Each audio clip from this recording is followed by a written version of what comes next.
कोल्हापूर जिल्ह्यातील 10 नगरपालिका आणि 3 नगरपंचायतीच्या सार्वत्रिक निवडणुकांमध्ये यंदा महिलांची मजबूत उपस्थिती जाणवत आहे।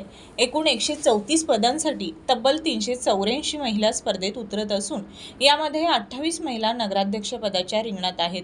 विशेष म्हणजे नगराध्यक्ष पदासाठी महिला आरक्षण नसलेल्या आजरा आणि वडगाव येथेही महिला उमेदवारांनी खुल्या गटातून दमदार दावा सादर केला आहे। या निवडणुकीसाठी 2 डिसेंबर रोजी मतदान होत असून सध्या प्रचाराने जोर धरला आहे। बुधवारी अपक्ष उमेदवारांना चिन्हांचं वाटप झाल्यानंतर राजकीय वातावरणात आणखी तापमान वाढलं आहे। स्थानिक स्वराज्य संस्थांमध्ये 50% जागा महिलांसाठी राखीव असल्यानं महिला उमेदवारांची संख्या लक्षणीयरित्या वाढली आहे। नगराध्यक्ष आणि नगरसेवक अशा दोन्ही स्तरांवर अनुसूचित जाती जमाती, मागासवर्ग तसेच सर्वसाधारण घटकांमध्ये मिळून 134 जागांवर महिलांचं वर्चस्व दिसणार आहे। तितक्याच जोमानं त्यांचा प्रचारही रंगतो आहे।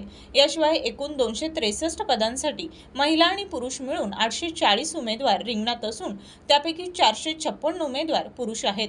यामुळे जिल्ह्यातील निवडणुकीची लढत अधिक रंगतदार होणार असल्याचं पाहायला मिळतंय।